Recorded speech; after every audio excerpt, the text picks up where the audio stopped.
To you two, first of all, what do you make of this fine, record fine? Oh, well, it's the cost of doing business. It's 70 grand from a campaign that spent millions. It's essentially over the paperwork that was filed and the timing of the payments. And the interesting thing is whether or not a criminal charge comes of this. What we are seeing is Electoral Commission having some teeth. It's been previously very reluctant to investigate, let alone fine people substantially, and it's coming under pressure to do that. But I think the real one that's going to be very interesting, and I'll be interested to hear your views on it, having worked on the campaign, is what happens to Vote Leave and their separate investigation, which is yet to conclude. Right, we'll come to you about that in just a moment, because Aaron Banks is now there in Belfast for us. Aaron Banks, it's the price of doing business. What do you say? Well, I completely disagree. You know, we've said we're not happy with what the Electoral Commission have said today, and we will be challenging it in court. Why aren't you happy? I mean, they seem to have fairly clear reasons for fining you that amount. You broke the rules. Well, that's not, in our opinion, that's not true. It's a disputed amount of 70,000 that led to a 7 grand overspend on the campaign. That was an internal management charge, which our lawyers have told us wasn't reportable. So we've absolutely made clear that we responded to them with a... I mean, the interesting thing about it is that they issued their draft report after 400 days, asked for our feedback, which we gave, 20 pages of response, and independent accountant's report, which they took 3 days to consider. Now, in the opinion of our lawyers, there's no way they could have done that. So effectively what they've done is they started off their investigation with a remit of investigating Cambridge Analytica and dark Russian money. They found no evidence of any of those things, and they've kind of fined us on a technical accounting issue which is heavily in dispute. Right, but you do believe that spending rules should be applied, and absolutely. you support and believe in the law. Absolutely. Right. But we disagree with the facts that they put forward. We say that this is not reportable expenditure, and as I say, we set a 20-page report back, along with an independent accountant's opinion of various levels of spend, and they've chosen to ignore that completely and just take the word draft off their report. Right. So we'll see them in court, and we'll let a judge decide who's right and who's wrong. Right. You've said that you think it's politically motivated. Why? Well, of course it is. I mean, the chairman of the Electoral Commission actually said in public comments that the Brexit campaign was a collection of Eurosceptic nonsense. That's from the man himself. There's been other comments from other Commission members. One said that Blair was right, we need a second referendum. Another one said that the young should ignore the result of the referendum. I mean, it's a politically motivated body. Was it politically motivated when they fined the Liberal Democrats, the pro-EU party? They were fined £18,000 for breaking spending rules. Well, I don't know what the Liberal Democrats did or didn't do. I know what we did, which is we filed our report correctly. We responded to their allegations with a 20-page report and an independent accountant's opinion, by the way, and they chose in 3 days just to ignore that and go ahead with their fine. But I don't quite see, I mean, if you're saying they're politically motivated, it's clear that they have fined other organisations that, in your view... Well, hang on, let me just finish. So the Liberal Democrats have been fined. So was a European movement, UK spending return, also incomplete and inaccurate, and also UKIP. So are you saying that they are a corrupt organisation? Well, I'm saying that they're politically motivated in the same way the House of Lords is. I mean, these are people, you know, if you look up, if you thought about this rationally, the body that oversees politics should be apolitical.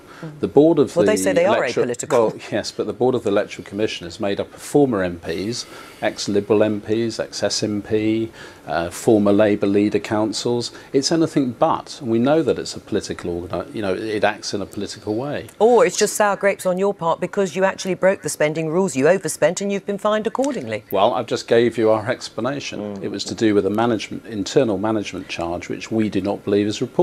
Right, but I mean, how do you explain that other parties, pro-EU parties, have also been fined?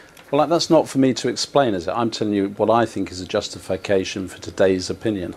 Right. And I think it follows on, a sustained campaign against Brexit. Chloe, what do you say, listening to Aaron Banks? Do you think that the Electoral Commission is politically motivated in the way he's just outlined?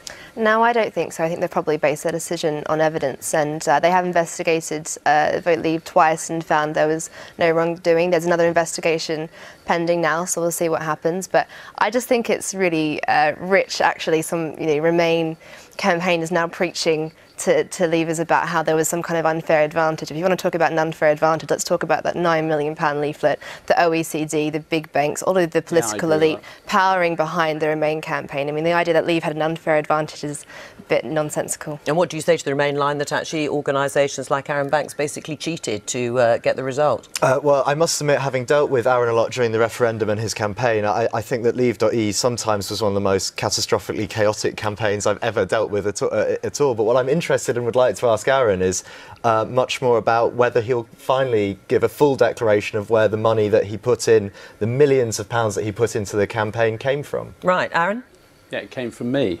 It came from Peter Hargreaves that donated £3.3 million to send 10 million letters out, and it came in from public donations, all of which we've disclosed.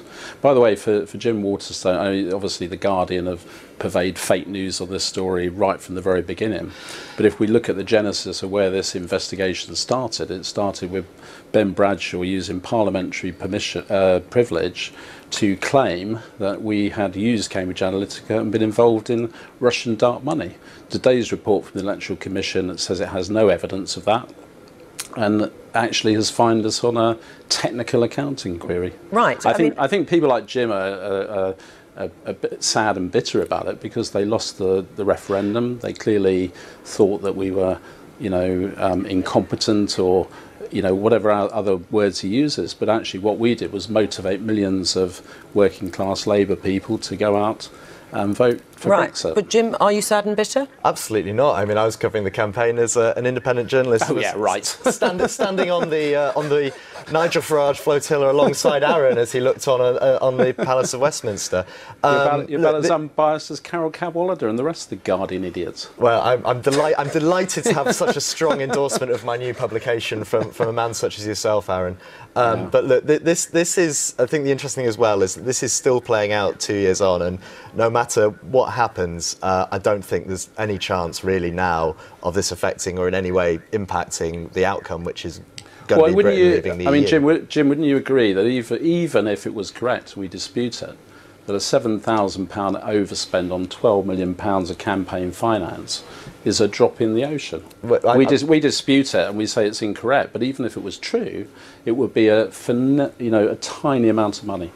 And with that in mind, I do think the interesting thing is what happens to Vote Leave, who have allegedly overspent by a substantially more money according to the investigation that is currently winding its way through the Electoral Commission. I think, our opinion of Vote Leave, which is probably not a great deal better than yours. Right. I mean, Chloe, what do you want to say? You voted, you work for Vote Leave. Chloe, what do you say? Well, as I said, it's an ongoing investigation. Vote Leave have been cleared twice. I think, I think there is a real, it smacks of desperation a little bit from people who don't want Brexit to happen. And, they've lost the argument on the single market and the customs union, kind of clutching at straws at any way to belittle the result. But you're right, Jim. There's no way that we're going to stop Brexit now. It's happening. I think we should just get on with it and wait for the investigation. Vote Leave gave more than £500,000 in the final days of the referendum campaign to a 23-year-old fashion student who was working often in the Vote Leave office. I mean, that is a somewhat unusual arrangement. Well, it was cleared by the Electoral Commission, and there's new evidence that's come forward. And on this show, we saw there was no smoking gun, as you found out. Well, so we'll see what happens. Arron, I just wanted to ask you because I was just going to say to Jim Waterstone, the Electoral Commission okayed a £9 million spend from the government, who was a non-participant in this, to send a leaflet to everyone in the country. Right. They rode roughshod over every rule. Can I just ask, because Chloe mentioned, Brexit is going to happen. Yeah. Why do you think the DUP are the great defenders at the moment of Brexit? Well, I think that they believe in the Brexit principles. I mean, people call it hard Brexit or otherwise, but our view is that leaving the European Union is leaving the customs union and leaving the single market, and I do think they will hold the government to account. Right, you don't think they're more interested in protecting the union than they are pursuing the kind of Brexit that you'd like to see? I think they're interested in many things, but clearly the government rely on them for their majority, and they're an important voice. All right, Arron Banks, thank you very much. Thank you very much. Pleasure. We will make America great again.